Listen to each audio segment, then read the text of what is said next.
especialistas no assunto. E, em se tratando de Outubro Rosa, não pode deixar de ser aberta essa sessão sem a fala do professor Cássio, que é sempre o idealizador de tudo isso e quem faz com que todas as funcionalidades relacionadas ao Outubro Rosa sejam um movimento festivo. Cássio, muito obrigado. Obrigado, Belmiro. O Belmiro ele é ótimo porque ele sempre coloca uma responsabilidade a mais no ombro da gente, né? Eu não sou idealizador. Esse é um trabalho muito multiprofissional do nosso hospital. E como a gente vai ver, não é um movimento único exclusivamente do CAISB. A nossa ideia aqui são 4 ou 5 slides para a gente falar sobre a validade do Outubro Rosa. Perdão, a validade do Outubro Rosa. Quem sabe que dia é hoje? 19 de outubro. Muito obrigado. Quinta-feira, Dia Mundial do Combate ao Câncer de Mama. Por ser o dia 19 de outubro, o Dia Mundial de Combate ao Câncer de Mama, o Outubro Rosa ele acabou se fixando no mês de outubro, o mês em que se fala sobre prevenção do câncer de mama. Um mês em que se fala sobre a conscientização do câncer de mama. Olhando para as evidências científicas, existem evidências que reportam um aumento do número de mamografias nos meses subsequentes a outubro, desde que esse movimento tem aumentado em visibilidade. Aqui eu trouxe o Google Trends. Então, olhando Brasil, o interesse ao longo do tempo, ao longo dos anos, nós observamos picos relacionados à procura no Google pelo termo Outubro Rosa, pelo termo câncer de mama e pelo termo mamografia, conforme essa campanha de conscientização foi se firmando na sociedade, em especial na sociedade civil. Então, no Brasil também, nós vemos que há um aumento de 37% no número de mamografias realizadas, existem as campanhas de mobilização, as campanhas de conscientização, é uma oportunidade ímpar para a humanização do ambiente hospitalar, para as unidades básicas de saúde também dispararem ações relacionadas à conscientização e à prevenção do câncer de mama, mas não é um mar, fazendo um trocadilho infame, não é um mar cor-de-rosa, tá certo? Existem também ações descentralizadas, ações desnecessárias, ações de marketing que muitas vezes não revertem para uma maior conscientização ou para benefício da nossa sociedade. Existe a questão muito controversa dos mutirões. Quem acaba frequentando esses mutirões que são feitos em outubro, geralmente já são pacientes que já têm um acesso adequado aos serviços de saúde. E tem também um ponto que pode ser considerado negativo, existe um estresse. Alguém aqui gosta de ficar assistindo filme de desastre de avião antes de pegar um voo? Provavelmente não. A paciente que passou pelo tratamento do câncer de mama, ela não necessariamente gosta do mês de outubro, porque ela acaba revivendo, revivenciando tudo aquilo que ela já teve em outras oportunidades. Desde 1989, nós temos campanhas relacionadas à conscientização ao câncer de mama. Aqui, na época, a Cássia Kiss, isso então estou falando final dos anos 80, início dos anos 90, a Cássia Kiss se colocando em horário nobre, ensinando as mulheres a fazer o autoexame das mamas. Existe essa campanha do IBCC, Instituto Brasileiro de Controle do Câncer, que fala o câncer de mama no alvo da moda, isso desde a década de 90. Em especial, a partir de 1980, impulsionado por interesses da indústria farmacêutica, da indústria de cosméticos, foi se consolidando o mês do Outubro Rosa. Existe um marco temporal que foi uma primeira corrida pela cura, uma meia maratona, uma maratona, não lembro exatamente qual foi a extensão, mas foi na cidade de Nova York, em 1990, e desde então começou-se a associar a questão do Outubro Rosa, do Laço Rosa, empresas, inclusive instituições que fazem o fomento de pesquisa relacionada ao câncer de mama, como a Susan Komen Foundation, e a partir daí a gente começou a observar que para cada mês do ano existe um laço, existe uma cor, existe uma campanha que a gente nem consegue acompanhar de tanta coisa que acontece nesse período. A partir de 2008, isso começa a ser incentivado dentro do nosso país pela Federação Brasileira de Instituições Filantrópicas de Apoio à Saúde da Mama, a FEMAMA. Então, desde 2008, nós temos essa que é a face mais visível do Outubro Rosa, que é colorindo os monumentos aí das diversas cidades de cor de rosa. Aqui a questão do marketing social, como eu já falei, até o Bombril fica cor-de-rosa nesse mês. E nós temos as campanhas dentro dos nossos hospitais, inclusive com impulsionamento e engajamento via redes sociais, com uma interação, com um alcance estimado em torno de 110 mil pessoas numa campanha só, como foi em 2019, isso ainda antes da pandemia, ok? Então aqui as ações que são feitas em redes sociais, as ações aqui no campus, e eu vou passar na sequência agora, o Dr. Renato vai conversar com a gente o porquê de toda essa mobilização relacionada a uma patologia que é o câncer de mama. Muito obrigado.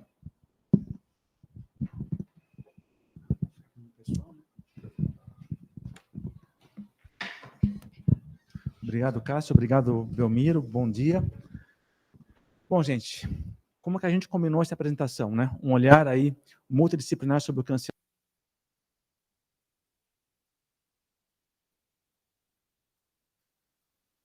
Não vai ser montado em cima de um caso clínico que aborda inúmeros aspectos da vida da mulher, aspectos do tratamento, e nós vamos então conversar sobre o caso clínico, né? Para isso foram convidados alguns professores aqui do departamento, mas vocês podem ficar à vontade também, fazer alguma pergunta, né? Caso seja pertinente, caso seja importante, tá? Durante o caso clínico, tá? Tanto para mim quanto para os professores.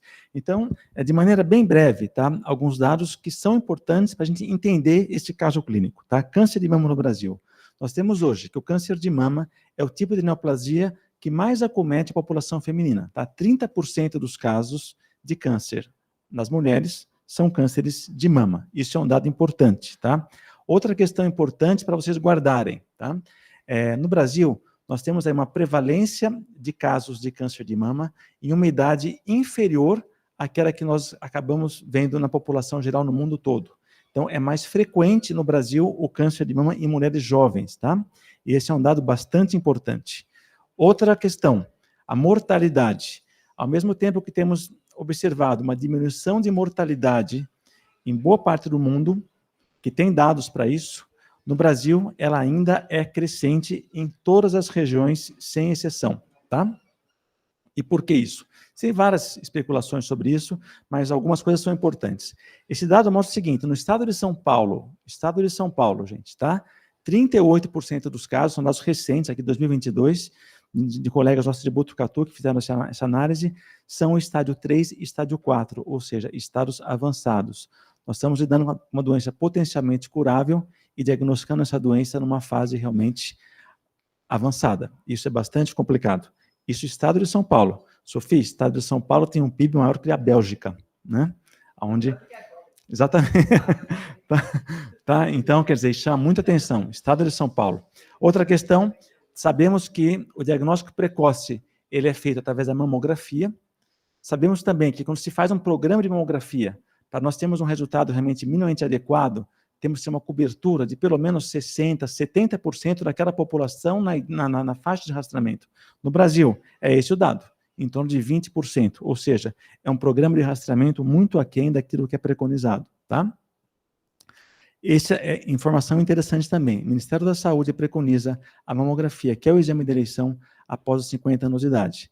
Nós temos no Brasil, então, casos mais avançados, temos mais mulheres jovens, sociedades brasileiras de radiologia, mastologia, etc., preconizando após 40 anos de idade a mamografia, tá? Não é um exame excelente, mas é um bom exame. Existem problemas que podemos discutir no decorrer do caso, né? A realização da mamografia numa fase mais precoce. Outra questão muito importante, guardem isso, gente, tá? Quanto mais se demora para tratar, pior é o prognóstico. Tá? Então, nós temos que ter agilidade, as pacientes têm que ter acesso ao tratamento, né? Vocês passam nos ambulatórios, vocês veem que frequentemente as pacientes chegam aqui já com caso bastante avançado, tá? Aqui mostra o seguinte, quer dizer, conforme o estádio mais avançado, realmente as taxas de cura são menores, e aqui compara a saúde pública com saúde SUS, né? E essas diferenças são maiores ainda no SUS, ou seja, os pacientes chegam com o estádio mais avançado e atualmente há uma discrepância em relação ao acesso a tratamento que tem ficado cada vez maior nos últimos anos, tá? Apenas para lembrar também, guardem isso vale para vários tipos de câncer, se não todos eles, que no estádio inicial o tratamento é muito mais barato que no estádio mais avançado, tá? Então, baseado nessas informações, eu vou colocar um caso real, que tratamos agora recentemente, e em cima desse caso, podemos discutir uma série de assuntos desses que eu apresentei e outros que são próprios do caso, tá? Então, vamos fazer em questão de interlocução, vou apresentando o caso e pergunto, né, aos professores a opinião no momento adequado. Se vocês tiverem alguma dúvida também, por favor, fique à vontade em perguntar, tá? Então, uma moça de 26 anos de idade, nulípara e solteira, trabalha numa startup aí de finanças, queixa principal e duração. Vamos lá. Então, ela apareceu um nódulo de mama direita há 3 meses, um crescimento progressivo e rápido. Nódulo era indolor. Paciente sem nenhuma patologia, jovem, sem uso de método contraceptivo, uma história familiar que a avó paterna, câncer de mama jovem, entre 30 e 40 anos, e a tia paterna, 40 anos de idade, câncer de mama, ambas falecidas. Essa é a história da paciente, tá? Bom, no exame físico, mamas pequenas para médias, na verdade, simétricas, uma pitose discreta e um nódulo de 4,5 centímetros no quadrante supromedial da mama direita. Mama esquerda sem alterações, axilas e demais cadeias ganglionares livres. Então, esse é o exame clínico que se faz normalmente numa paciente com uma queixa mamária. E agora, a questão da conduta, né? Então, essa paciente está no consultório do mastologista, né? Então, Cássio, como você orienta essa paciente, né? Uma paciente jovem, 26 anos, um nódulo de mama palpável, ponto. Caso corriqueiro do dia a dia, né? Qual que seria a tua primeira...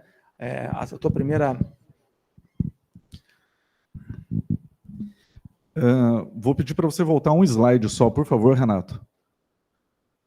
Obrigado. 5º ano, o que chama atenção na história dessa paciente?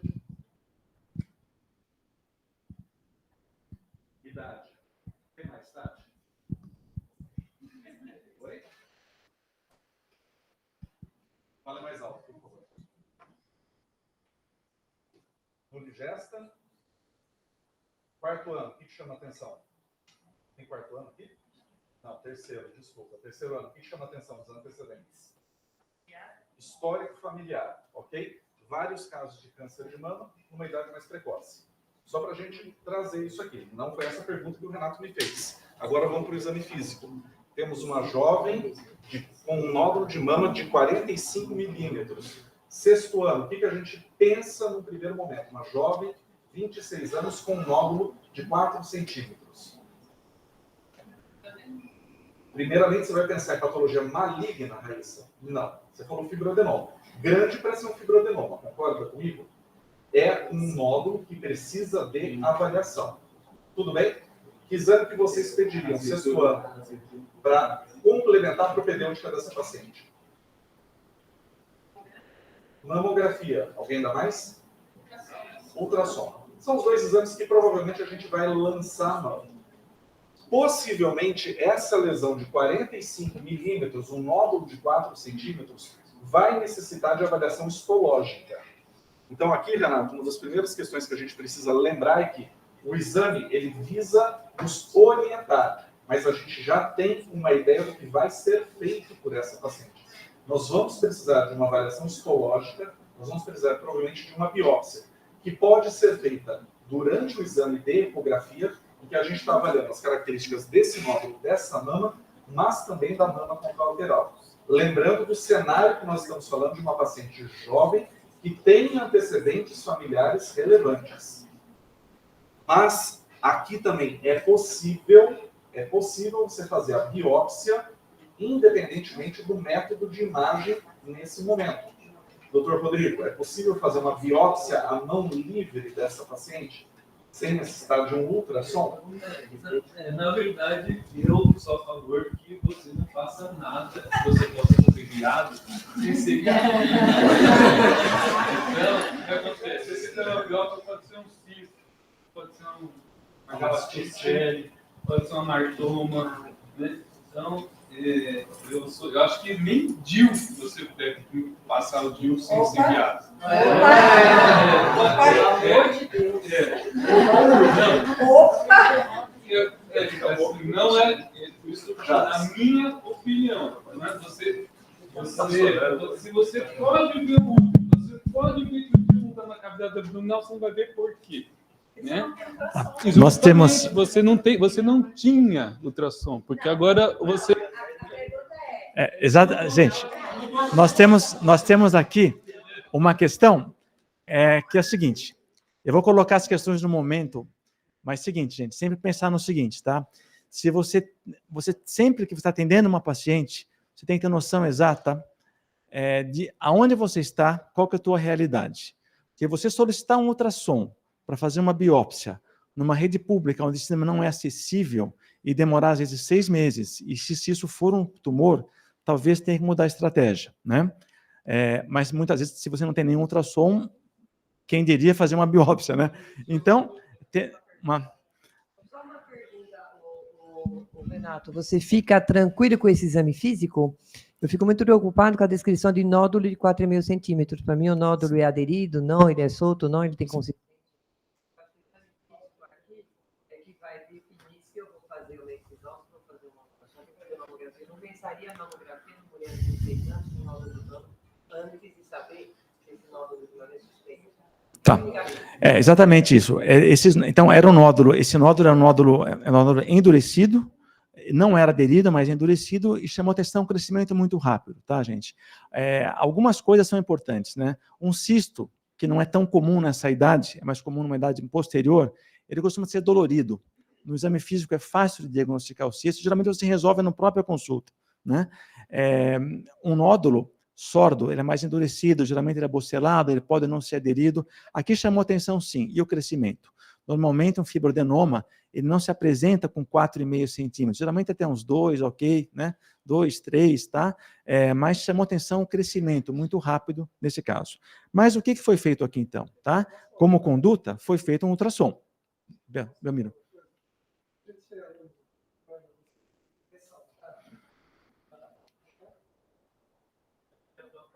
Eu gostaria de ressaltar para vocês que na anamnese que o professor apresentou, ela foca as coisas mais importantes desse caso. E é aquilo que eu falo. Os casos são mais importantes. Quais são os antecedentes relacionados àquela que você está questionando? Então, só para ressaltar para vocês, como é importante essa história da anamnese, porque tem esse estudante de vocês que são terminar o terceiro ano sabendo de E aqui eu coloco uma questão seguinte, né? Vocês todos viram a classificação BIRADS, né? Que nós utilizamos para classificar essas lesões de mamas e inferir realmente qual a chance dessa lesão ser maligna ou não. Então, esse foi o ultrassom, tá? Não tenho mais detalhes, Jales, mas a nota de 4,3 por 2,5, que foi classificada pelo colega como BIRADS 4, tá? Nós sabemos também, gente, que essa classificação BIRADS, ela foi desenvolvida durante o rastreamento do câncer de mama, tá? Para classificar lesões suspeitas ou não, grau de suspeição, em mulheres que estavam fazendo o rastreamento, inicialmente por mamografia, depois ela foi estendida para ultrassom, ressonância. Existe até um questionamento hoje se ela deve ser realmente utilizada nas mulheres muito jovens, como essa de 26 anos de idade, né? Onde a chance de câncer é muito pequena, tá? Então, aqui, Jales, se você examina uma paciente dessa de 26 anos de idade, é um nódulo, você precisa colocar o BIRADS, e Cássio, como astrologista, você leva em conta o BIRADS? Se o Jales colocar 3, 4 ou 5, vai mudar a tua vida aqui, neste caso? Sim, porque muitas vezes serve para você avaliar o resultado da biópsia de fragmento. Então, se você vai fazer uma biópsia de fragmento, você vai fazer uma biópsia de amostragem. Se você... Esse microfone ele começa falando, depois termina, né? Ele apaga. Então, muitas vezes o BIRADS, por que tem BIRADS 4A, 4B, 4C, 5, se tudo vai fazer a mesma coisa, né? Então, o BIRADS, eu acredito que ele ajuda depois você a ver a concordância do resultado da biópsia com a anato patológica. Então, se você der um BIRADS 5 e veio qualquer coisa que não seja câncer, você vai discordar e vai precisar repetir a biópsia ou fazer biópsia excisional. Então, a pergunta era essa: precisa de BIRADS? Eu acredito que talvez não mude a conduta inicialmente, mas depois, para você reavaliar a concordância do resultado da biópsia, o BIRADS é sempre importante. Então, a recomendação do BIRADS, ele é bastante objetivo. É BIRADS sempre, né? Porque aí homogeneiza, né? Então, assim, não colocar BIRADS, na minha opinião, acaba não homogeneizando, porque você faz um ultrassom no lugar tem um BIRADS, no outro lugar não tem. Então, eu acredito que a informação do BIRADS, na minha opinião, é sempre importante. Não necessariamente vai mudar a conduta naquele caso, mas vai te ajudar a avaliar se você concorda com o resultado da biópsia ou não. Se for um BIRADS mais alto e vier benigno, você vai discordar mais do que se for um BIRADS mais baixinho, 4A, vier benigno, está concordante, está tudo resolvido. Excelente. Acho que, Cássio, acho que é isso mesmo, né? Bom, então, pessoal, uma jovem dessa idade, o exame de eleição, se for fazer algum exame, é realmente o ultrassom, não é mamografia, né? Não é ressonância, né? É o exame que mais nos vai dar informações e, eventualmente, conduta de maneira mais simples, né? Mais acessível, mais barato, melhor que outros nesta fase de idade, tá? Bom, então conversamos sobre isso agora, então é necessário, então, o nódulo é suspeito, tanto clinicamente quanto pelo exame de ultrassom, é necessário, então, biopsiá-lo. E como fazer isso, né? Qual que é a melhor maneira? Além de biópsia, algum exame a mais nesse momento? Cássio, você... Nesse momento, nenhum outro exame a mais. Concordo que valeria, talvez a pena pensar em mamografia, pensando na mama contralateral. As informações que nós temos justificam a biópsia. Qual biópsia? A mais rápida possível. Mamotomia não, porque se trata de uma lesão palpável. Então aqui a biópsia ou a mão livre ou a biópsia, estou falando de biópsia de fragmento, ou a mão livre ou guiada por ultrassom. Tá, então a biópsia percutânea, não retirada de nódulo, quer dizer, essa é a biópsia, né? Não operar o nódulo suspeito sem um diagnóstico prévio, né? E não PAF é que a punção ela pode falhar e você não vai ter outros dados que são importantes, vou mostrar aqui. Então foi feita uma biópsia, no laudo de quem fez a biópsia, ele já escreve que o nódulo em 2 meses antes tinha 1,6 por 1, agora 4,3 por 2,5, quer dizer, é um crescimento realmente muito importante em muito pouco tempo. E esse veio anatopatológico, carcinoma invasivo, sem especificações, grau histológico 3, com áreas de células claras e rico infiltrado linfóide. Receptores hormonais negativo, HER2 2 cruzes em 3, KI67 de 80%. Então, esse é o laudo da biópsia, tá? Eu vou passar por questão de tempo, mas então, o que nós temos hoje, tá? Uma mulher de 26 anos de idade, solteira, nuligesta, tá? Com um nódulo, clinicamente é um T2N0M0, estadio clínico 2A, tá? Com uma história familiar positiva para câncer de mama, ela vem na consulta. Sempre fazemos um heredograma, que é uma ferramenta muito útil, até para se desconfiar de problemas genéticos, até para que possa nos situar adequadamente em relação à história familiar. Você faz sempre, Igor, quando vem uma paciente, o heredograma, faz parte da tua consulta, né? Ele é fácil de ser feito. Quer fazer um comentário rápido sobre o heredograma? Sim. Bom, pessoal, bom dia. Vou virar de costas aqui, tá, Renato? Acho que vários pontos já foram elencados aqui da importância da anamnese, da importância das informações que a história clínica, que o exame físico nos trazem, e a gente, de fato, está diante de um câncer de mama numa moça muito jovem. Então, dentro de oncologia, que é a minha área de atuação, e, evidentemente, a parte de genética, que é uma parte que também me agrada muito e me interessa muito, é sempre importante a gente tentar encontrar mulheres que possam estar diante de um contexto hereditário de câncer. Então, a idade de início dos sintomas do aparecimento de um câncer aos 26 anos deve chamar a atenção. Isso é mandatório na nossa prática, né? E os principais protocolos de investigação genética já sustentam essa prática. Então, mulheres com câncer abaixo de 35 anos são mulheres que isoladamente merecem uma avaliação genética. E como que a gente faz a avaliação genética? História, pessoal, familiar e heredograma, tá? Então, aqui, talvez tenha ficado um pouquinho pequeno, mas se a gente olha, vou sentar para explicar para vocês, mas se a gente olha ali, aquela setinha embaixo, aquela moça mais embaixo que está pintadinha de vermelho, é a paciente-alvo, é a probanda que nós estamos falando, é a paciente de interesse para nós, por isso que a seta está nela. A gente poderia testar qualquer outra... obrigado, Cássio. A gente poderia testar qualquer outra paciente dessa família, né? Uma coisa que chama atenção, né, Renato? As pacientes do sexo feminino do lado da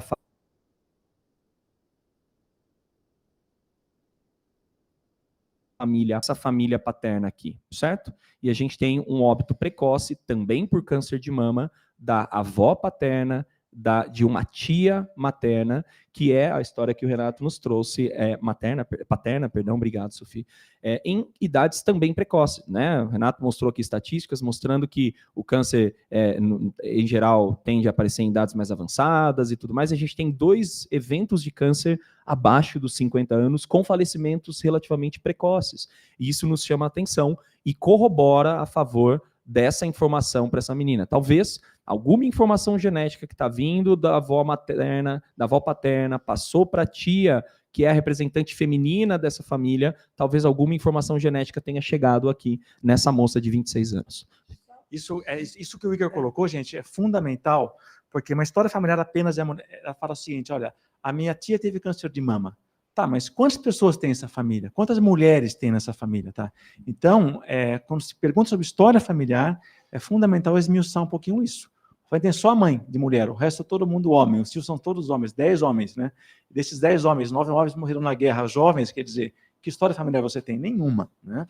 Então, isso é muito importante detalhar a história familiar dessa maneira. Sofia? Eu queria relevar muito para todo mundo que, na realidade, ela não tem parente de primeiro grau, tá? Então, as pessoas param muito na questão da transmissão materna. Mas aqui o pai, provavelmente, é portador da mutação, porque se a mutação veio da avó, passou para a tia, onde teve uma penetrância do gene, o gene não teve penetrância no pai. E aí o pai, a mãe não tem nada, o pai não tem nada, e pode escapar na anamnese de perguntar dos avós. Explica para eles no que momento a do diagnóstico. A penetrância, você tem um gene. Então, eu vou pegar para outro gene, né? Eu posso ter um gene para inteligência musical, mas eu nunca tive acesso à música, eu não toco nada. Então, eu nunca vou ser música, tá? Então, na mastologia é um pouco mais complicada, mas basicamente você tem um gene que vai ou não se manifestar na forma da doença, dependendo aí das condições do gênero, dos hábitos de vida, mas essencialmente aqui do gênero. Complementação breve, Renato. Esse é o típico heredograma do que nós chamamos de história familiar restrita para câncer, para síndrome de câncer de mama hereditário. Predominância de indivíduos do sexo masculino, tá? Menos de dois parentes de primeiro grau do sexo feminino e que possam ter se envolvido em algum evento de câncer, né? Então, você perguntou se eu faço isso na minha prática clínica, preciso ser sincero, nas nossas rotinas de ambulatório aqui com volume imenso, isso não é praxe, mas a gente precisa se debruçar. Quando isso chega para o paciente, na nossa consultório, na clínica, tem que se debruçar. Eu também não faço rotineiramente porque isso demora muito. Às vezes as pacientes demoram 2, 3, 4 consultas, não tem informações de família, então às vezes você tem um instrumento errado, informação errada. Ela tem que ter consciência e ciência de que essas informações são corretas, né? E conhecimento dos parentes, tá? Mas vamos para frente, tá? Agora essa é a hora que a paciente jovem, né? Ela está em consulta, é a hora que o médico tem que ser realmente firme, tem que ter orientação, né? Tem que ter informação e saber acolher essa paciente. Como é que a gente vai orientar essa paciente? Com 26 anos, essa solteira, ela não tinha namorado, pretendia ter filhos, falou isso em consulta, tá? Como orientar? Quais são os primeiros passos, né, com essa paciente? Então, essa paciente está com o mastologista, né? Rapidamente, Cássio, assim, brevemente, por onde você vai? Como comunicar más notícias? Nós temos uma paciente de 26 anos que recebe o diagnóstico de uma patologia maligna, de um adenocarcinoma, sem expressão de receptores hormonais. O HER2 ainda vai precisar ser melhor investigado, e a gente precisa conversar com ela sobre fertilidade, sobre preservação ovariana. Por quê? Em função dos efeitos colaterais, das repercussões que um tratamento sistêmico, que um tratamento cirúrgico vão trazer para a vida dela. Qual que é a atividade laboral dela mesmo? Trabalha numa startup. Startup, tá. Por conta da questão de cirurgia na parede anterior do tórax, uma cirurgia mamária, possivelmente com ou sem abordagem das cadeias linfonodais na axila ipsilateral. Então, tudo isso acaba tendo repercussão. Então, como orientar? Quais os primeiros passos? Acolher a paciente, colocar para ela o resultado, ter a oportunidade de tirar as dúvidas da paciente, de poder estabelecer um diálogo efetivo, mas sempre no sentido do acolhimento e tentando, na medida do possível, do impacto de uma notícia tão desfavorável, programar junto com a paciente e com alguma rede de suporte, alguma rede de apoio, quais serão os próximos passos relacionados ao tratamento. Gemma. Achei muito oportuno e gostaria de compartilhar com vocês um caso que é exatamente esse caso que a minha doutoranda compartilhou comigo hoje. Ela é chefe da radiologia do Hospital do Amor, e ela recebeu essa semana um caso de uma paciente de 38 anos, exatamente esse caso, que se apresentou com tumor clínico de 4 centímetros em abril. Ela só conseguiu fazer o diagnóstico em agosto, e hoje ela foi fazer o estadiamento. E aí, durante o estadiamento, quando estava fazendo ultrassom abdominal, essa minha aluna fez o diagnóstico de uma gravidez de 7 semanas. E ela teve a primeira apresentação no serviço de saúde em abril. Quer dizer, ela já estava com nódulo de 4 centímetros há mais tempo. E de abril até o diagnóstico, que foi em agosto, não foi feita essa orientação inicial com a paciente, quer dizer, foram perdidas várias oportunidades de fazer uma orientação de saúde geral da paciente. Ela agora está grávida com uma gestação inicial descoberta durante o momento do período de comunicação de notícias ruins.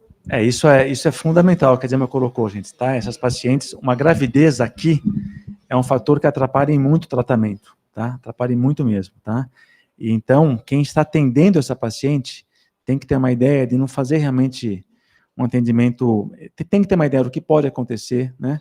E essa é a hora de sentar com a paciente, tentar conversar, tentar saber o que ela faz, quem é ela, como que é a questão familiar, etc., para poder orientá-la melhor. Tem vários caminhos, né? E vários caminhos certos e vários caminhos errados. No câncer é o seguinte, tá? O tratamento inicial, o planejamento inicial, ele é fundamental. Então, a gente tem que realmente investir um tempo, nem que se perca alguns dias, algumas semanas nessa programação antes de começar o tratamento. E aqui começa a ser multidisciplinar, né? Aqui começa realmente, antes radiologista e mastologista, aqui ele começa a ser multidisciplinar, tá? Então, nesse momento, às vezes, precisa de uma avaliação psicológica, precisa de avaliação muito perto com o ginecologista que acompanha essa paciente, né? Com o oncologista que vai fazer a consulta, e eu vou colocar isso já, esses dados já. Mas a questão oncológica, inicialmente, vamos separar um pouquinho, tá? Então, são 3 questões importantes. Lembram que ela tinha um HER2 duas cruzes, quer dizer, a expressão daquele oncogene pela imunohistoquímica, tá? Foi duvidosa. A gente precisa resolver isso, porque isso muda tratamento, tá? Estadiamento é fundamental. Toda paciente que tem um câncer, ela deve ser estadiada, né? Principalmente uma jovem com câncer mais avançado, né? Diferente daquela mulher que tem bem mais idade, um câncer muito inicial, é questionado. E a questão do teste genético, como já foi colocado. Então, teste de Fish. Vamos lá. Cássio, quer comentar rapidamente como se faz o teste de Fish, o que é e como que deve ser solicitado isso? A imunohistoquímica duas cruzes representa o exame inconclusivo, então é necessário o teste de Fish para a gente determinar a hiperexpressão do HER2 nesse momento, como você já colocou, fazer a programação do tratamento sistêmico. E aí tem que estadiar essa paciente, tá? Paciente jovem, então, com um tumor, teoricamente, um T2N0. Igor, você faz aqui o estadiamento dessa paciente como completo, com todos os exames que você tem disponível, o que você faria para essa paciente aqui? Guardadas as devidas restrições de onde você está, né, essa é uma paciente de saúde suplementar, então no cenário de saúde suplementar eu faria uma complementação da imagem mamária com ressonância, por uma questão de entendimento melhor de como é esse nódulo e principalmente a axila. Eu faria um estadiamento sistêmico com exames de alta definição e alta sensibilidade, até porque nós estamos diante de uma doença de provavelmente pior prognóstico, ou isso é um HER puro, ou isso é um triplo negativo. Então, a minha escolha seria PET-CT. Obviamente que num cenário sem acesso, tomografias, cintilografias, tomografia de tórax e de abdômen, cintilografia, já são suficientes para nos ajudar numa primeira análise. Ou seja, pessoal, paciente de 26 anos, tumor de 4,5 centímetros, se esse HER for negativo, é um triplo negativo, é um cenário ruim, tumor agressivo. Se for positivo, é um HER2 hiperexpresso, né, puro, também um cenário de um tumor bastante agressivo. Tratamentos completamente diferentes, é importante, mas já fica a mensagem. Ela vai fazer quimioterapia, né, sendo positivo ou negativo, tendo em vista a idade e a extensão da doença local, tá? E o teste genético, Igor, você tem condição, ela quer fazer, ela pode fazer, faz já o teste, muda alguma coisa, deixa para depois. O quanto antes a gente tiver acesso a essa informação, Renato, a gente vai conseguir oferecer a ela as condutas que essa informação vai nos ajudar a balizar. Então, o teste genético ajuda na tomada de decisão cirúrgica, certo? Se ela for uma paciente mutada com um gene, com alguma variante patogênica, nós vamos reavaliar a questão da mama contralateral e o tipo de cirurgia que você vai programar. O teste genético vai ter impactos nas questões emocionais, sociais, e ela é uma paciente com desejo de fertilidade futura, e eu já tive pacientes que mudaram o desejo de fertilidade quando descobriram ser portadoras de mutação genética. E o teste genético é importante para aconselhamento genético. Ainda que só tenha homens, ela tem um irmão e ela tem tios vivos que podem se beneficiar dessa informação genética. O quanto antes, melhor. Nesse cenário, pessoal, tá? Essa paciente, ela consegue, se ela tiver um plano de saúde, ela faz pela saúde suplementar da genético. Acho que aqui não há dúvida, né, Igor? Tá? Sim. Solicita sem nenhum problema. No SUS não existe. No entanto, é um teste que tinha um custo muito elevado anteriormente. Hoje em dia, é importante saber, esse paciente, mesmo que a gente atende no SUS, tá? É importante ter uma ideia que às vezes a paciente quer fazer alguma coisa um pouco diferente. Ele custa mais ou menos R$ 1.500, tá? E é um exame que é inviável para muitas pessoas, tá? Mas algumas aqui mesmo, às vezes, fazem, né? E se ela vai mudar a conduta, vai ter um resultado realmente importante, né? É algo a se pensar, tá? Só vou Sofia. falar um segundo, porque o teste não é caro. O caro é o que resulta do teste.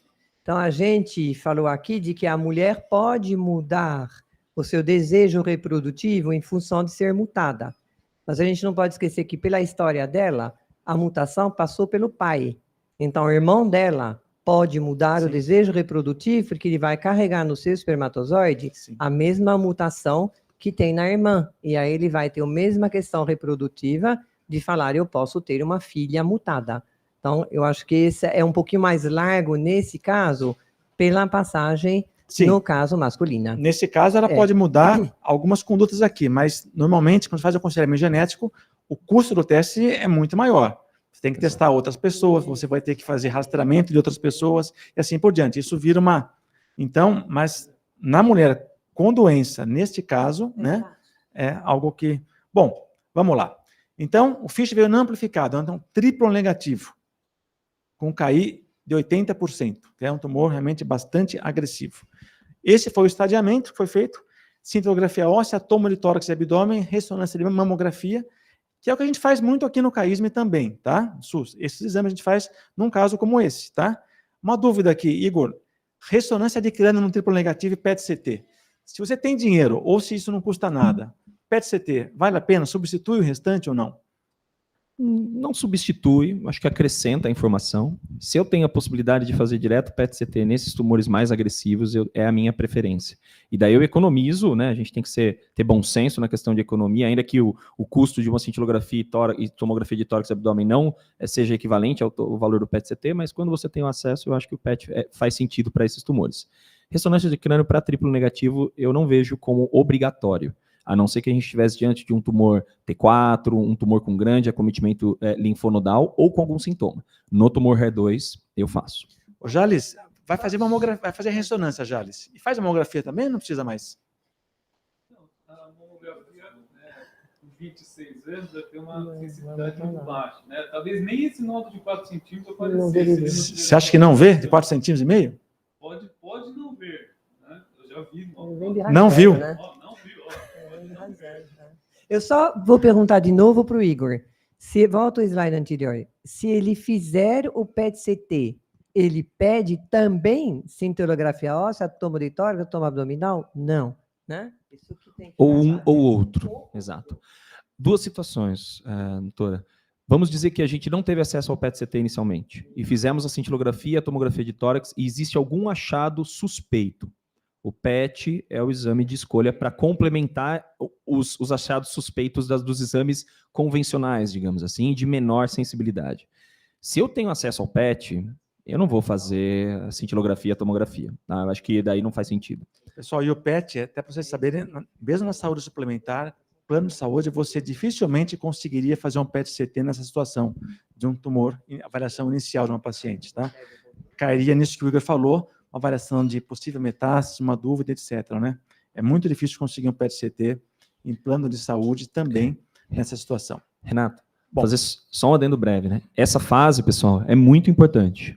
E quando a gente está nessa fase de entendimento de tamanho, de identidade de histologia, de identidade genética, eu falo para os pacientes que a gente está formando o RG do câncer delas, certo? nome, sobrenome, endereço, CPF, tudo mais. Isso impacta em prognóstico, né, Renato? É aquelas curvas de sobrevida, estádio 1, 2, 3. É isso que a gente está produzindo. Qual é a possibilidade dessa paciente se curar em 5, 10 anos? Qual é a possibilidade de metástases futuras? E, claro, a gente vai modificar o curso da doença com tratamento. Mas esse momento é muito importante. Ele tem que ser bem feito e tem que ficar gravado na cabeça. Ok, tem uma mamografia, como o Jales falou, não viu absolutamente nada, tá? Fiz uma toma de tórax que mostrou que a gente não tinha se dado antes alguns linfonódulos proeminentes na axila direita, nada mais, cintilografia negativa, toma de abdômen negativa também. A ressonância mostrou dados mais interessantes aqui. O tumor é maior na ressonância, 5,5 centímetros, e a axila realmente com vários linfonódulos aumentados. Jales, eu confio no tamanho desse tumor na ressonância, eu posso colocar um T3 aqui, era um T2, né? Eu confio aqui na ressonância, eu estadio com ressonância. T2 N0 virou T3 N1, é assim mesmo? Desculpa, eu estava falando... Era um T2 N0. Certo. A ressonância mostrou um tumor que é um T3 e um N1. O estádio dela é um T3 N1, então. Clínico, né? Clínico. Estádio clínico, sim, tá? Sim. A gente considera os exames complementares de imagem, né, como clínico, né? Então você pode aumentar o seu estadiamento clínico, né? Isso Mas ele não é a palavra final. Ainda mas não isso é importante, pessoal, porque o Igor vai comentar depois. Essa informação é até importante para determinar tratamentos diferentes dessa paciente, tá? Um T3N1 se trata de maneira diferente de um T2N0, tá? Mas vamos lá. E agora chegou a questão, né? Eu vou fazer cirurgia, que tipo de cirurgia? Eu vou fazer quimioterapia nessa paciente, tá? Eu acho que ficou claro aqui, já foi falado, eu vou só correr um pouquinho por causa do horário, que a ideia vai ser um tratamento sistêmico antes, tá? A cirurgia não é um tratamento adequado com tumor com esse tipo de biologia como um tratamento inicial, né? Na verdade, ela é uma conduta errada, né? Neste caso, tá? Então, o tratamento é sistêmico, definido. Ela vai fazer quimioterapia, só que ela não tem filhos, ela é jovem, ela quer ter filho um dia. E agora? O que fazer? Flávia, você quer fazer um comentário? Como é que a gente avalia essa paciente? Como é que a gente aborda questões com essa paciente? Como preservar a fertilidade dela? Para preservar a fertilidade, a gente tem a opção principal é o congelamento de óvulos. Não é mais considerado um tratamento experimental desde 2012, então essa seria a primeira opção. Tá? Para vocês saberem que existe, tem também o congelamento de tecido ovariano, mas isso assim ainda é experimental e é muito mais invasivo, porque você vai ter que fazer uma laparoscopia e tirar um pedaço do ovário dela. O congelamento de óvulos, tá? Na verdade é o seguinte, então a primeira coisa que eu preciso é que essa paciente venha urgente do mastologista ou do oncologista clínico com a indicação da quimioterapia neoadjuvante. Ela vai chegar no meu consultório e eu posso começar o estímulo da indução à ovulação no mesmo dia, tá? Antigamente a gente sempre fazia FSH, que é o que estimula a foliculogênese em fase folicular inicial, mas hoje eu sei que eu posso fazer isso em qualquer fase do ciclo. Mas, como o Renato disse no começo, isso é uma abordagem multidisciplinar, porque para eu fazer um processo de estímulo de indução de ovulação até a captação dos óvulos, eu preciso de mais ou menos uns 12 dias, tá? Então, desse dia até ela fazer a quimioterapia, são 2 semanas. Eu tenho esse tempo? Normalmente sim, tá? Os poucos estudos que tem sobre isso, a gente não tem nada randomizado, claro. Se a gente pensar que a gente faz isso há pouco mais de 10 anos, é muito pouco tempo. Mas, em princípio, a gente pode fazer, desde que isso seja autorizado pelo médico que está tratando a patologia de base. A gente vai fazer o estímulo, então, vai fazer alguns ultrassons, acompanhar o desenvolvimento dos folículos do ovário e fazer a captação guiada por ultrassom. Então, é bastante tranquilo, bastante simples, um procedimento que vai demorar 10 minutos. Fez a captação, ela está liberada para fazer a quimioterapia. Ultrassom transvaginal, né? Ultrassom transvaginal, punção guiada por ultrassom transvaginal. Importante frisar, né? A chance futura dessa mulher de gestação está relacionada à idade dela, então 26 anos indiscutível, que é excelente, mas ao número de óvulos que que eu consegui captar nesse estímulo, que nem sempre é muito alto. Para vocês terem ideia, se eu conseguir congelar 10 óvulos maduros, ela vai ter uma chance futura de gestação perto de 60%, tá? Provavelmente eu vou conseguir mais uma menina de 26 anos, eu não vou entrar na discussão de que às vezes ela tem mutações associadas que levam a uma baixa da reserva ovariana, mas a gente conseguiria fazer isso. Numa situação em que eu tenho dificuldade de congelar óvulo, né, ou ela não quer, ou ela não tem acesso, infelizmente ainda é uma coisa muito cara, o SUS não cobre, nem a saúde suplementar, a gente pode fazer um análogo agonista de GnRH, tentando preservar, fazer esse ovário dormir. Então, a gente faz um bloqueio de eixo, uma menopausa química, para tentar proteger esses folículos ovarianos. Porque o que acontece? Como ela ainda é muito jovem, ela tem uma boa reserva, a chance dela entrar em insuficiência ovariana prematura é mais baixa do que, por exemplo, se ela tiver 40 anos, certo?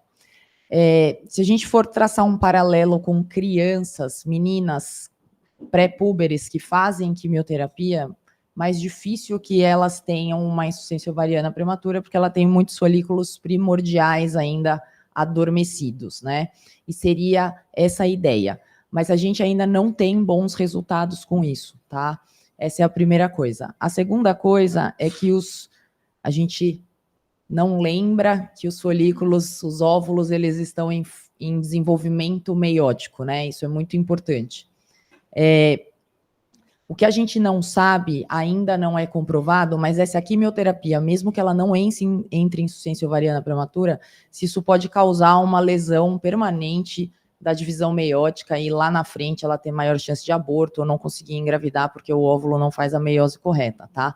Mas digamos que você não tenha nada para fazer, faça um análogo agonista de GnRH, que é o que você vai tentar preservar aí um pouco mais a fertilidade dessa mulher. Flávia, se ela tiver um relacionamento estável, tá tudo bem e tal, e alguém falar para ela, por que não faz então, não congela embrião? O que você vai falar para ela? Eu vou falar para ela congelar óvulos, tá? Apesar da gente ter... O que acontece? O embrião é o que eu vou fazer a transferência. Então, a chance real de gravidez dela seria congelando o embrião, tá? Mas a gente tem excelentes resultados com o congelamento de óvulo. A técnica que a gente usa hoje é muito boa. E por que eu vou falar para ela congelar óvulo? Primeiro, porque a taxa de divórcio em pacientes com neoplasia é muito alta, tá? Começa daí. O segundo ponto é que vai demorar, talvez, 5 anos, às vezes vocês liberam um pouco antes para a gente poder fazer essa mulher engravidar, né? E se, de repente, ela arruma outro parceiro e ela está em insuficiência ovariana prematura, ela está amarrada nesse parceiro dela. E ela talvez não consiga ter um filho biológico se não for através desse estímulo que a gente fez, tá? Outra coisa é a parte de regulamentação. A gente não tem legislação, mas o óvulo congelado, ele pode ser descartado a qualquer momento e está sobre a responsabilidade dela, ela decide o que fazer. Quando a gente tem embrião, a regulamentação atual é que esse embrião ele pode ser descartado depois de 3 anos de congelamento. Então, tudo bem, eu posso me desfazer dele.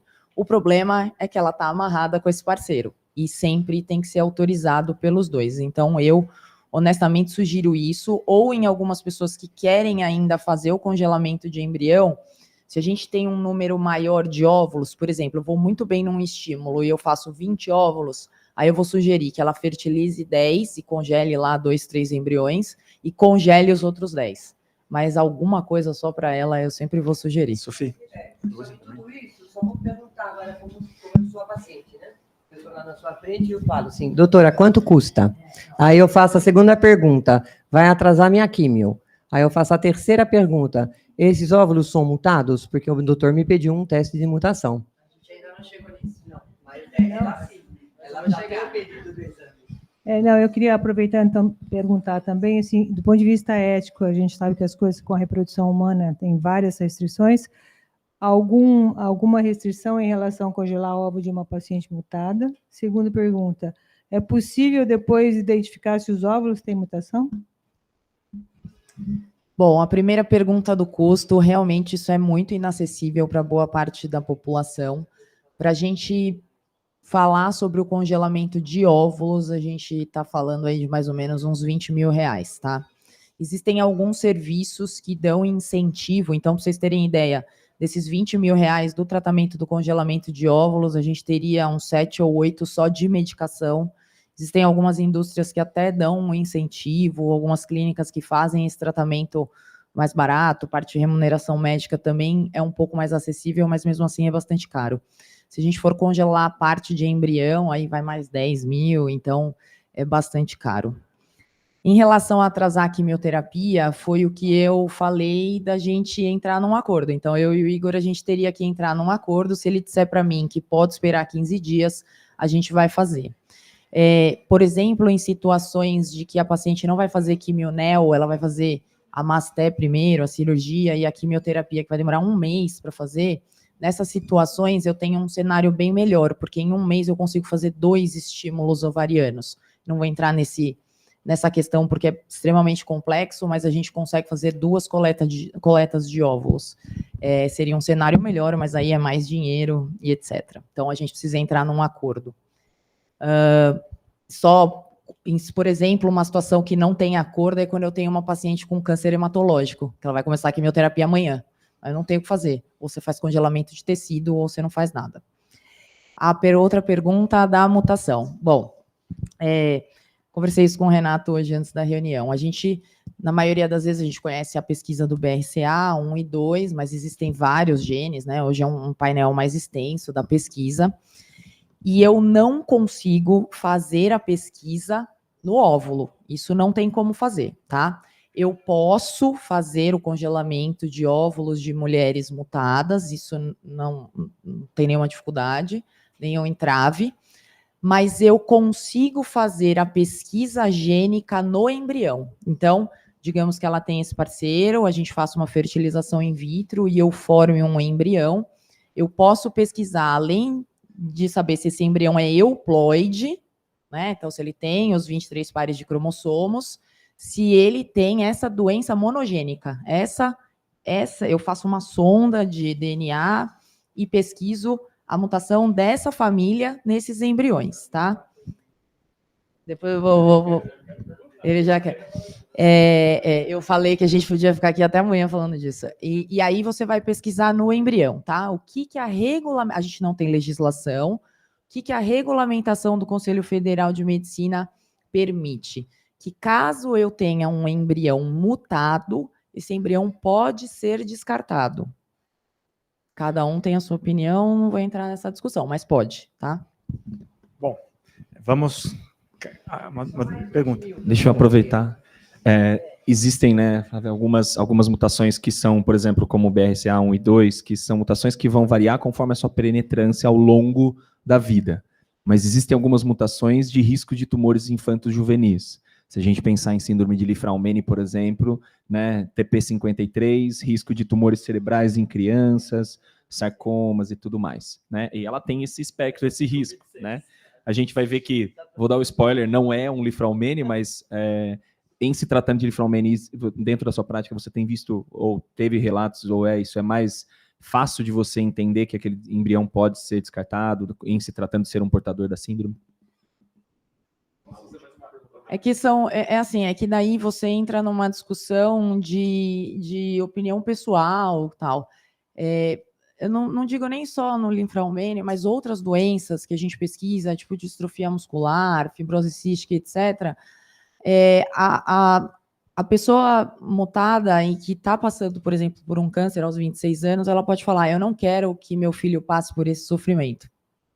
Ao mesmo tempo, que foi uma coisa que eu coloquei para o Renato antes da reunião, é que, às vezes, eu tenho embriões euploides que são portadores, e esse é o único embrião disponível que ela tem. O que você faz? Você vai descartar? Aí, falando do futuro reprodutivo dela, o que ela pode... Ela pode mudar, o Igor falou isso, que ela pode mudar a opinião dela em relação ao futuro reprodutivo, mas ela pode fazer um tratamento com doação de óvulos, ela pode gestar, né? Isso vale também para o irmão. Ou, outra coisa que poderia fazer, no caso do irmão, se o irmão for mutado, eu posso fazer uma seleção de sexo e transferir só meninos. E aí você tem uma chance, apesar dele ser mutado, ele vai ter uma chance menor de ter alguma doença ativa. Então, existem milhares de opções. Eu sei que isso não é acessível para boa parte da população, mas eu acho muito legal que vocês saibam que isso existe. Cássio. Flávia, o tumor é triplo negativo, ele não tem receptores hormonais. Caso ela queira fazer a opção para o método contraceptivo, o que eu posso utilizar?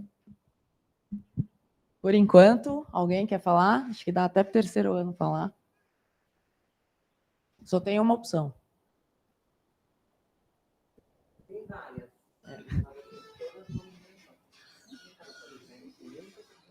Nenhuma opção hormonal. Nada né, hormonal, pessoal? eu só posso colocar um anjo de cobre. Um diafragma a gente não usa. Mas a gente usa. Não pode colocar que não usa, né? É. Tem que colocar, tem várias opções. Ela pode ganhar Preservativo, que é o melhor.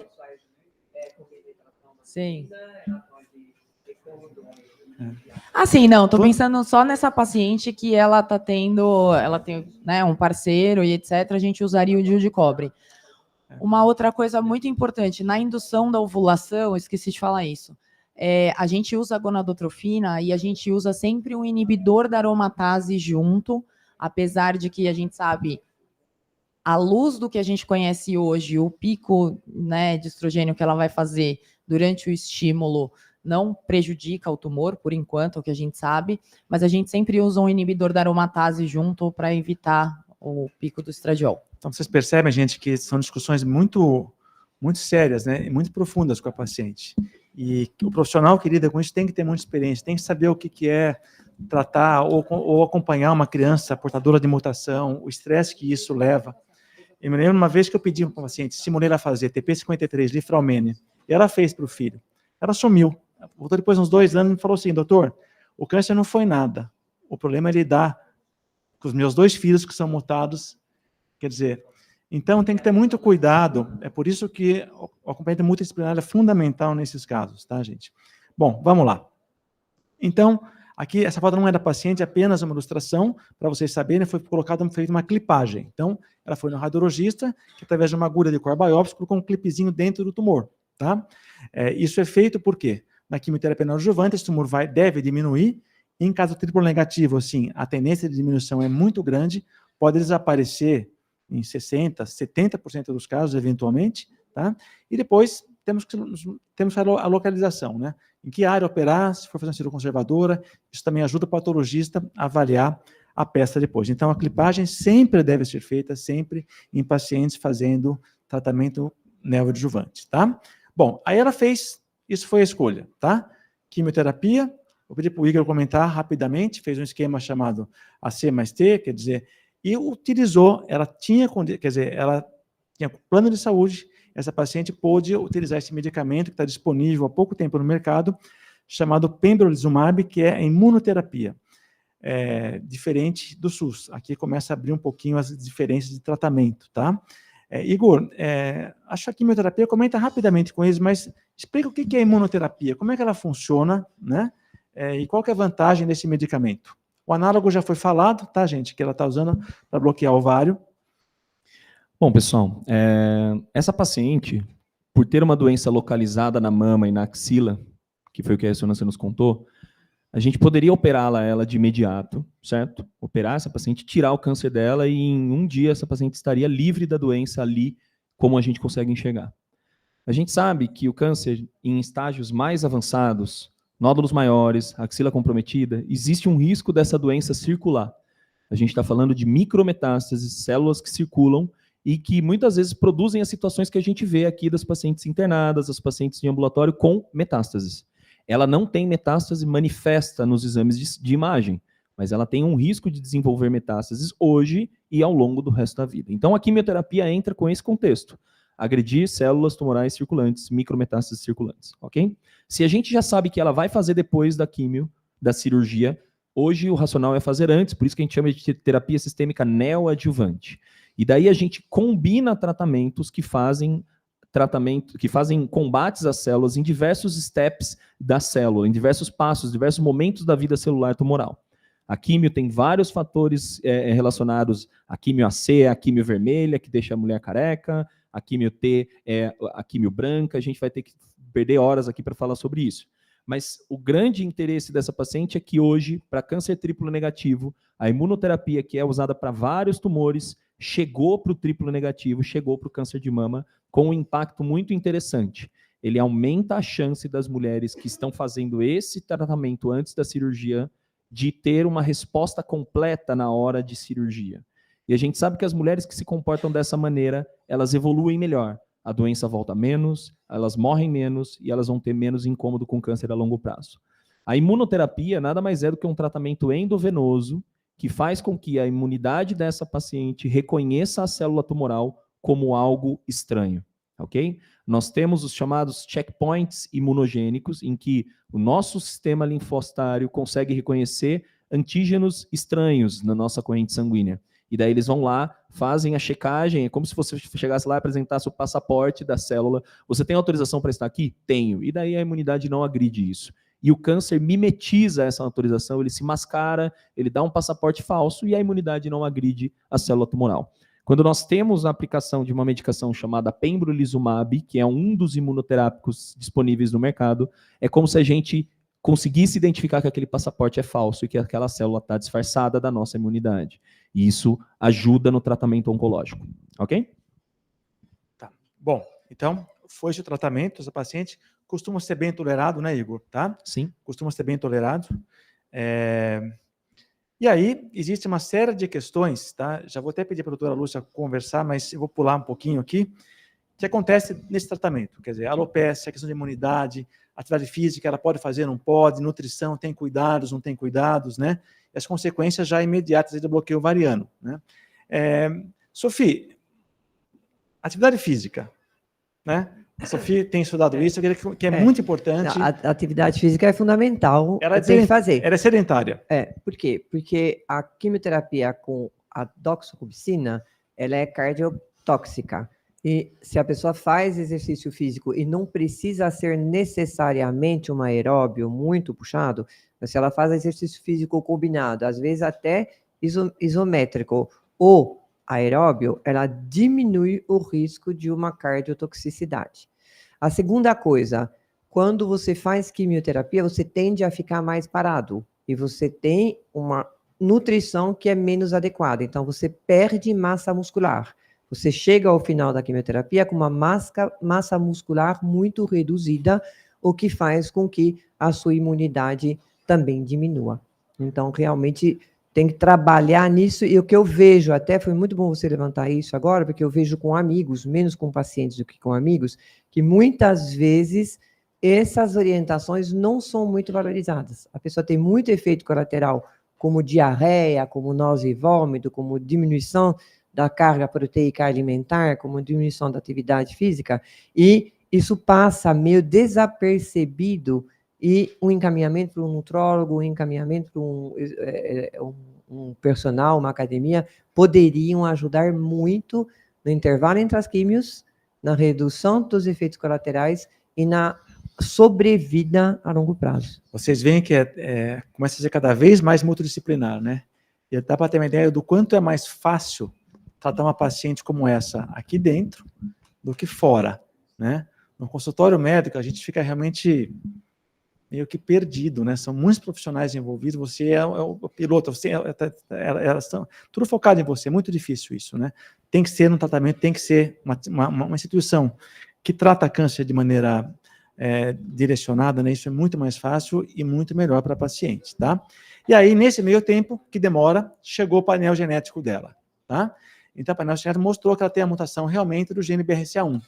É uma mutação considerada patogênica, ou seja, a paciente que tem esse tipo de alteração genética, tá, tem uma chance, no decorrer da vida, em desenvolver cerca de 70% câncer de mama, 40% câncer de ovário, que é extremamente letal aqui, né, que é muito sério, tá? Aumenta de 1 para 2% câncer de pâncreas. E tem também uma chance grande de ter um novo tumor depois de um tratamento, para que chegue até 40%, depois de tratar um câncer de mama, tá? Então, é um dado que ela tem agora, não tinha antes. Igor, rapidamente, algum comentário sobre esse tipo de mutação? pontual. Bom, então vejam ali embaixo, pessoal, a gente tem várias siglazinhas, né? Então é um painel super amplo, que cada sigla acumulado de letras ali é um gene que é de interesse para câncer de mama hereditário. Veja que o último é aquele que nós falamos aqui, né, de Lifraumene, né, TP53. Mas, de fato, né, triplo negativo, mulher jovem, história predominantemente de câncer de mama na família, a principal suspeição era BRCA e BRCA1, né? BRCA1 é a mutação que aquela atriz Angelina Jolie descobriu em 2013, quando fez o exame, né?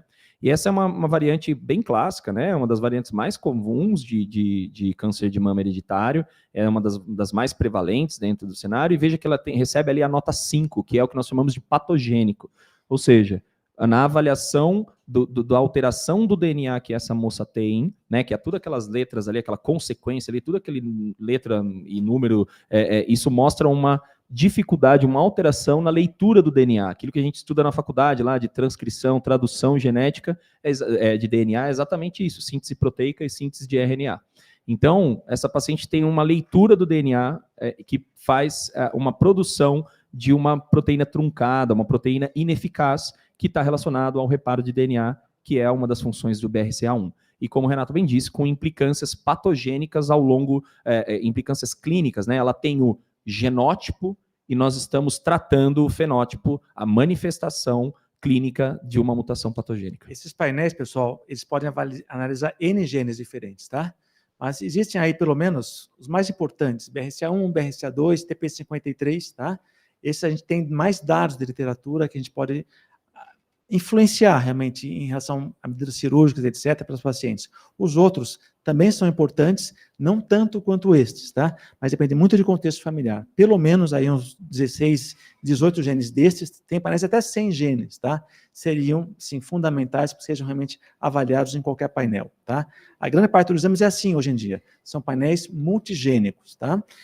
E assim que é feito, tá? E aí ela teve uma penetrância de 100%. Neste caso, sim. Isso que eu acho que é relevante nesse caso. Ela não teve câncer de ovário na família, sim, porque tem essencialmente homens. As mulheres que tiveram câncer de mama morreram muito rápido. Sim. Nós vamos tentar fazer com que a mortalidade dela seja menor, porque ela tem acesso ao melhor tratamento. Sim. Mas ela será, sem a gente saber, só de risco para câncer de ovário. Nós, sim, não sabemos nela, exatamente, a penetrância do câncer de ovário. Exatamente, tá? Aí ela fez uma ressonância, que a ressonância é o exame que melhor nos mostra informações depois de uma quimioterapia neoadjuvante. E a ressonância mostrou que ela teve uma resposta imaginológica completa. Não foi encontrado mais nada, ou seja, isso foi excelente, tá? Isso acontece mais ou menos aí 65% desses casos com o tratamento aí que o Igor fez. Até foi o Igor que tratou essa paciente mesmo, né? E essa é a paciente no pré-operatório, tá? Essa é a foto do pré-operatório. Poucos meses atrás, né?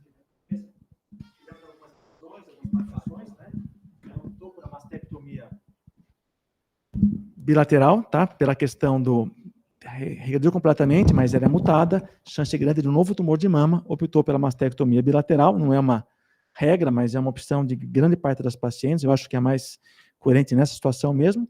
Esse é o resultado no pós-operatório, então foi feita uma adenectomia, que é uma técnica onde se preserva a pele, preserva o mamilo, ela não tinha mais doença na mama, tá? E colocação numa prótese, aqui foi uma prótese embaixo da pele mesmo, chamada pré-peitoral. Bom resultado cosmético, ela está realmente satisfeita com a cirurgia, e agora, resultado final, mostrou realmente que não existia doença na mama, foi feita a avaliação de 4 linfonodos sentinelas, né? Não existia doença, tá? E aqui nós temos o seguinte, então, 26 anos, triplo negativa, mutada, fez quimioterapia, fez cirurgia, tá? Era uma doença localmente avançada, estádio 3, tá? Resposta patológica completa. Agora, temos que discutir radioterapia, temos que discutir realmente se vai fazer ou não o tratamento sistêmico, mantém ainda, tá? E se indica a salpingoforectomia bilateral em algum momento. E quando isso vai ser feito? Rapidamente, uma palavrinha, Igor, radioterapia, ela faz ou não faz?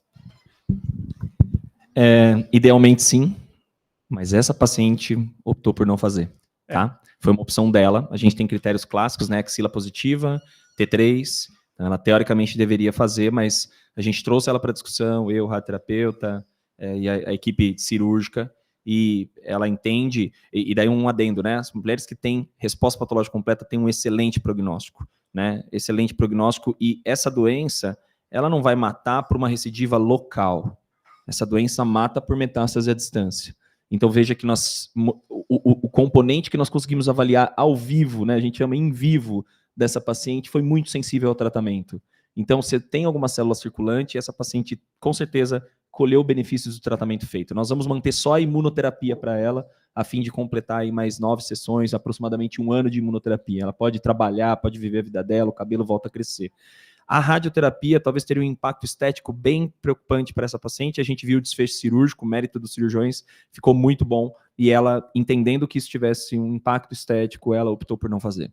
E a salpingoforectomia, eu acho que é uma discussão muito mais embaixo, mas realmente as discussões começam a partir dos 35 anos, ela ainda não tem prole, ela ainda tem todos os benefícios do hormônio que vai certamente retomar em algum grau ao longo da vida dela, então todos os prejuízos de menopausa precoce para elas. Né? E aí, como fica a vida Exato. dela depois do tratamento? Agora eu queria que a Lúcia conversasse com a gente um pouquinho.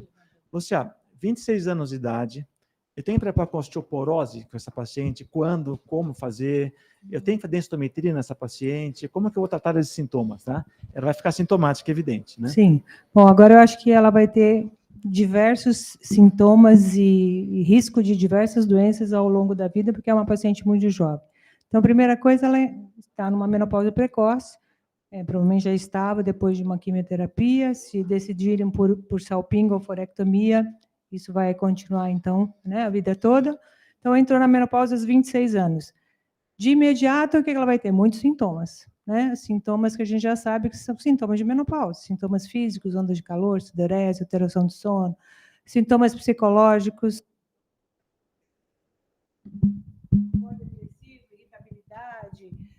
No caso dela, agravados, porque ela já tem um diagnóstico, já tem os sintomas psicológicos da deficiência estrogênica, agravado pelo diagnóstico que ela tem da neoplasia, e pela questão da vida reprodutiva dela, que foi encerrada, porque ela é muito jovem.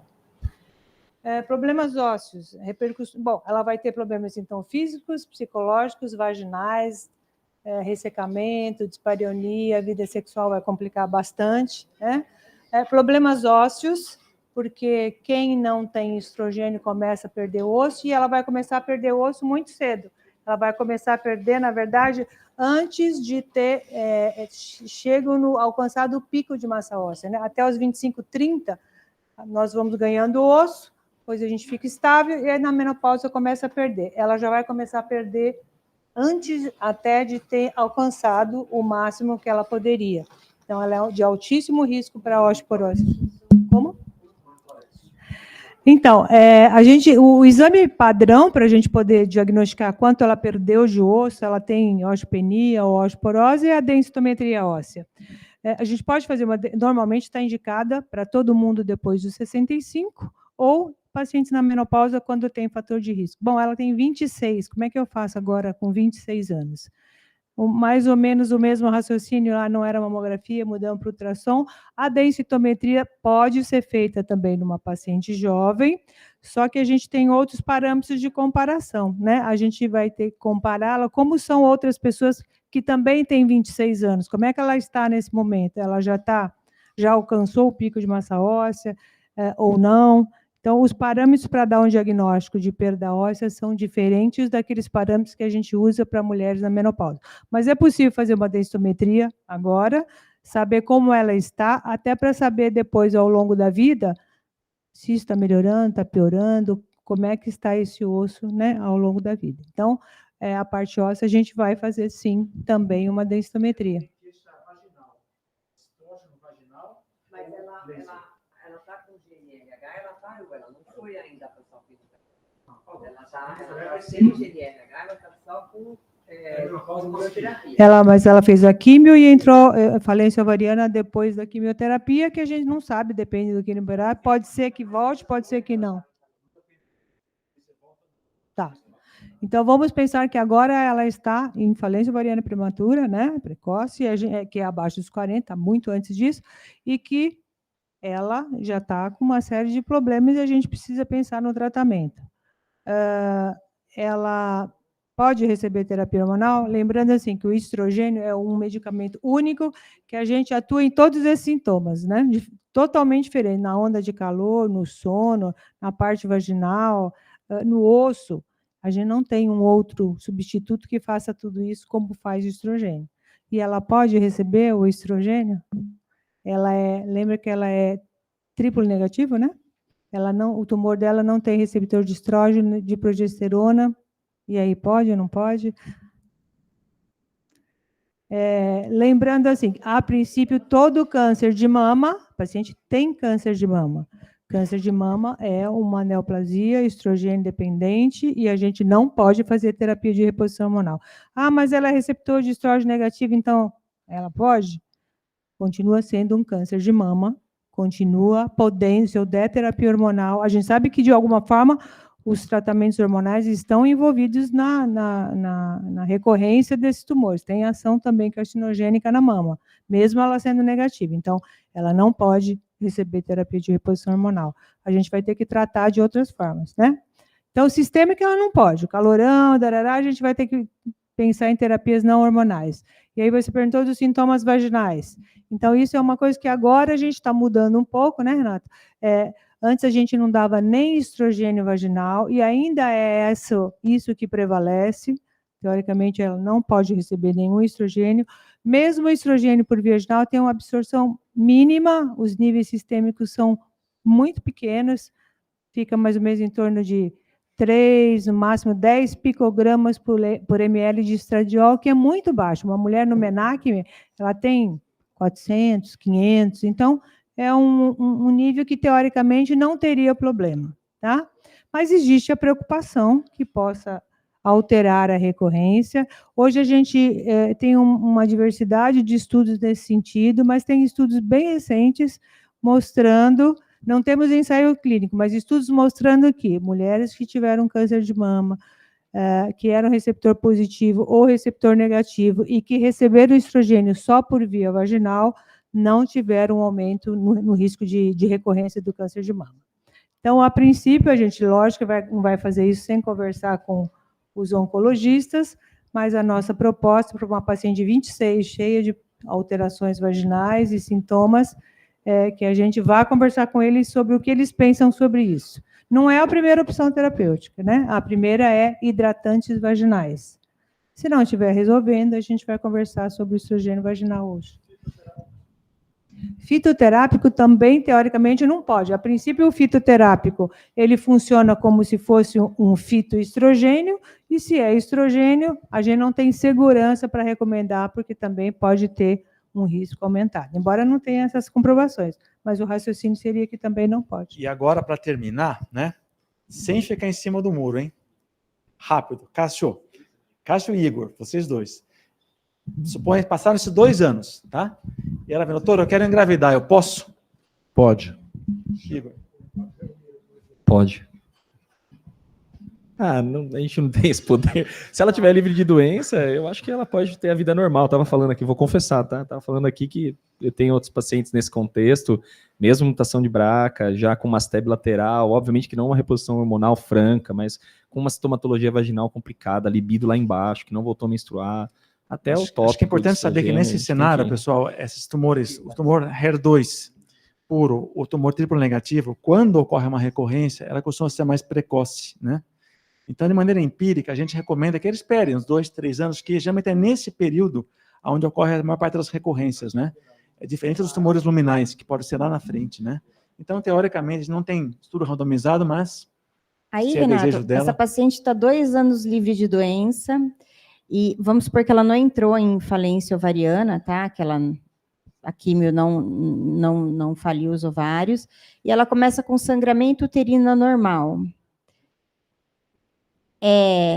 Esterel pode um Mirena? Eu acho que o Mirena ficaria complicado. Porque talvez ela queira engravidar ainda, né? Lá na frente, né? Quando elas têm sintomas uterinos e ela é mutada, por exemplo, a cirurgia de eleição seria só pingoforectomia, mas geralmente se faz a esterectomia de maneira oportuna ali, tá? Mas se ela quer engravidar, aí vai ser realmente muito particularizado o tratamento dela, não tem resposta, né? Bom, gente, seguinte, olha, de maneira, você vê que é um caso de vida real, aconteceu agora, foi ano passado, a gente operou agora esse ano, né? Quer dizer, durante este ano, e esses casos são bastante complexos, né? E é o dia a dia mesmo, né? Todo caso acaba sendo complexo, depende do nível de profundidade onde você vai, tá? Então, a gente abordou, acho que, aspectos importantes, né? Deu para ter uma ideia, um overview legal do caso. Poderia ficar aqui o dia inteiro conversando sobre esse caso, tem muita coisa para falar, mas acho que deu, né, para vocês terem uma ideia do tratamento. Marcela? Esqueceu da fisio, viu? Ela fez fisioterapia no pós-operatório. Desculpa, Marcela, tá?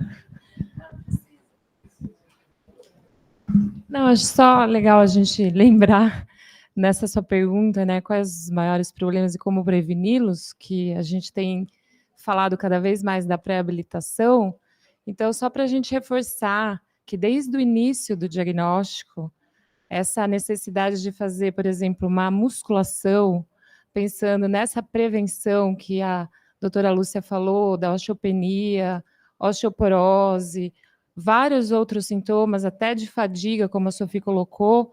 Então, trabalhar de forma preventiva, tanto a parte de atividade física, como as práticas integrativas que podem ser incluídas ao longo desse tempo, desde algumas coisas que já são comprovadas, outras que a gente ainda está em busca, como tratamentos que podem ser feitos, por exemplo, radiofrequência, algumas outras coisas que estão surgindo para a parte sexual. Então, só para lembrar que a gente tem algumas coisas aí dessa prática para acompanhar esse tratamento delas como uma outra opção que não seja só, por exemplo, a medicamentosa, enfim. Então, estão surgindo coisas novas aí também dentro da fisioterapia, e não só da fisio, mas com outros profissionais que podem estar ajudando nessa prevenção, só para a gente lembrar.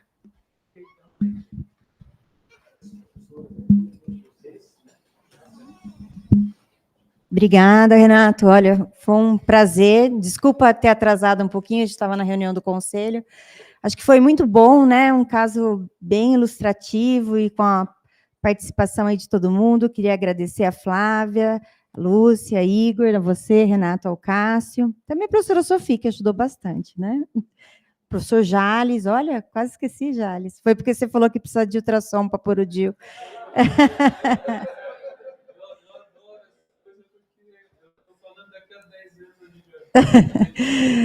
E queria convidar todo mundo para a próxima reunião, né, na quinta-feira. A gente ainda continua aí em Outubro Rosa, então a gente continua falando de câncer de mama, né, que é um dos cânceres mais importantes aí na vida da mulher. Obrigada a todos.